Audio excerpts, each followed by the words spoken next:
ಒಬ್ಬ ಸಾಮಾನ್ಯ street fighter ರಷ್ಯಾದ ಪ್ರೆಸಿಡೆಂಟ್ ಆಗಿದ್ದು ಹೇಗೆ? ವ್ಲಾದಿಮಿರ್ ಪುತಿನ್ ಅವರ ಜನನ 1952ರಲ್ಲಿ ಒಂದು ಬಡ ಕುಟುಂಬದಲ್ಲಿ ಆಗುತ್ತೆ. ಇವ್ರಿಗೆ 12 ವರ್ಷ ಆಗೋವರೆಗೂ ಪ್ರತಿದಿನ ಸ್ಟ್ರೀಟ್ ಫೈಟ್ ಅಲ್ಲೇ ತಮ್ಮ ಸಮಯ ಕಳೀತಾರೆ. ಇದೇ ಫೈಟ್ ಇಂದ ಇವ್ರಿಗೆ ಪವರ್ ನ ಇಂಪಾರ್ಟೆನ್ಸ್ ಗೊತ್ತಾಗುತ್ತೆ. ಇದರಿಂದ ಮಾರ್ಷಿಯಲ್ ಆರ್ಟ್ಸ್ ಕ್ಲಾಸಸ್ ಗೆ ಜಾಯ್ನ್ ಆಗಿ 13ನೇ ವರ್ಷಕ್ಕೆ ನ್ಯಾಷನಲ್ ಜೂಡೋ ಚಾಂಪಿಯನ್ ಕೂಡ ಆಗ್ತಾರೆ. ಇದೇ ಸಮಯದಲ್ಲಿ ಒಂದು ಸ್ಪೈ ಮೂವಿನ ನೋಡಿ ಒಬ್ಬ ಸ್ಪೈ ಆಗೋ ಕನಸನ್ನ ಕಾಣ್ತಾರೆ.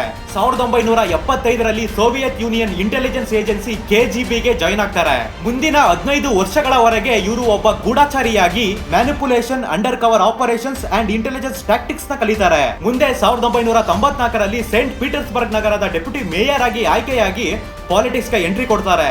ಮುಂದೆ 2000ನೇ ಇಸ್ವಿಯಲ್ಲಿ ಇವರು ಎಲೆಕ್ಷನ್ ನ ಗೆದ್ದು ರಷ್ಯಾದ ಪ್ರೆಸಿಡೆಂಟ್ ಆಗಿ opposition and rich business Mann ಗಳನ್ನ ತಮ್ಮ ಕಂಟ್ರೋಲ್ ಗೆ ತಗೊಳ್ತಾರೆ.